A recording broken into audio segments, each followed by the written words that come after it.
Got Ron in Canada. Thanks for waiting. You're on with Matt, John, and Hector.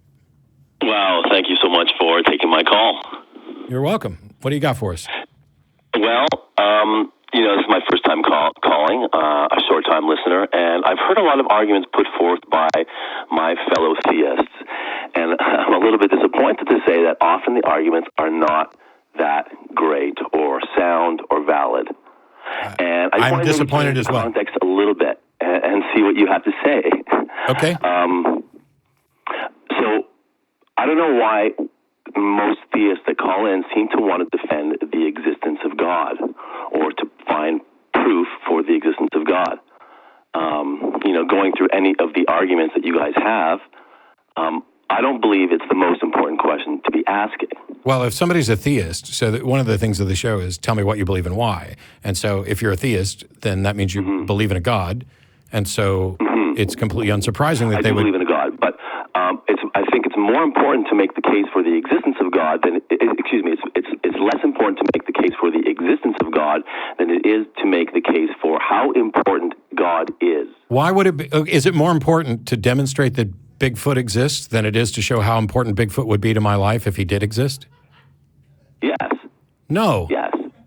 Bigfoot is meaningless to your life. Because until you demonstrate that Bigfoot exists, it doesn't make any difference how important he'd be to my life if he existed. But I think that's putting the cart ahead of the horse.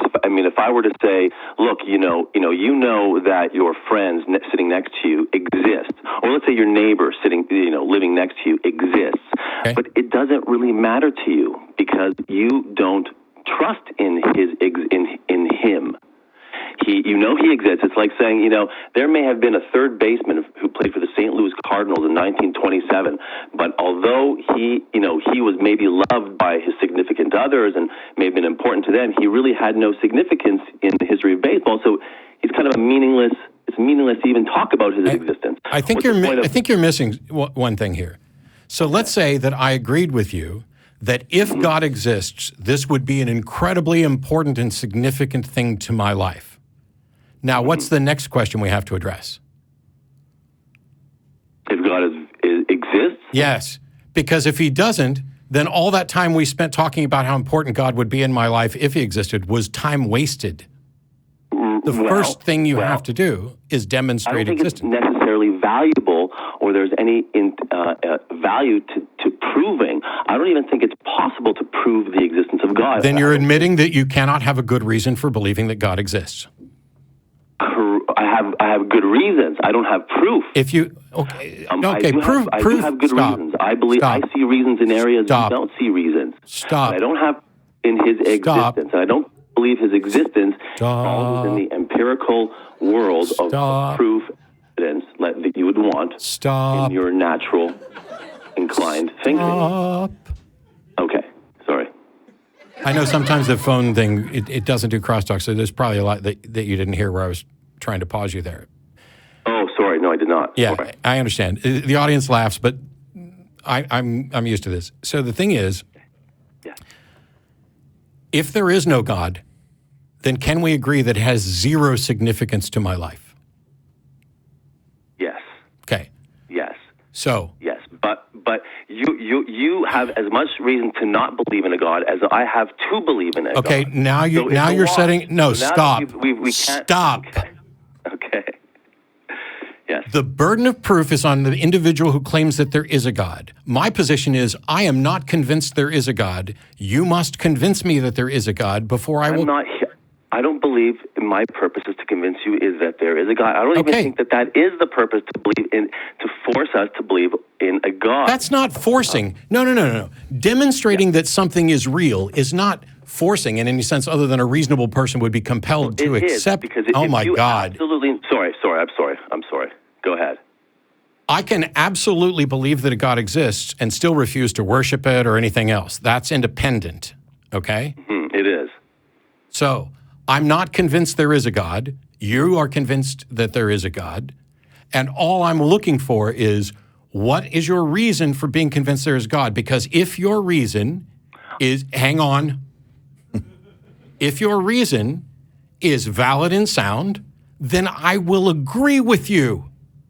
But if it's not, then I cannot. And that doesn't mean, when you set up this, you have just as much reason to not, or to believe there's not a God than I do to believe there is. It doesn't matter. My position is not there is no God. My position is I am not convinced there is a God. Now, in some cases, I may go further to that, but at the end of the day, if you believe there's a God, I want to know why. And that's all I want to know first, because telling me how important this God is or how valuable it is completely secondary to whether or not it exists. Otherwise, we're wasting time. Well, but it doesn't really matter why I tell you that my reasons for believing in God. Okay, I recognize Yeah, I have zero patience for bullshit like that. If you want to say that, oh, well, I don't think this is anything I can demonstrate. Okay, then you're admitting that you don't have a good reason yourself, because if you have a good reason, you present that good reason. That's the way reasoning goes. If I tell you that I have good reason to think that Hector talked about slavery in this book, even though I didn't find it in the index, my good reason is that I have confidence that when he tells me he discussed it, he knows because he wrote the damn book. Now, am I exercising faith? Okay, maybe in some context, but my confidence level is proportional to the evidence. But if I said to Hector, please demonstrate to me that you actually did talk about slavery in this book, he could pick up the book and open up and show where he does. And now his reason for believing that he did is a reason that can be shared by me. And I know I've hung up on you, so now you can't answer, but you can think about this and maybe send an email.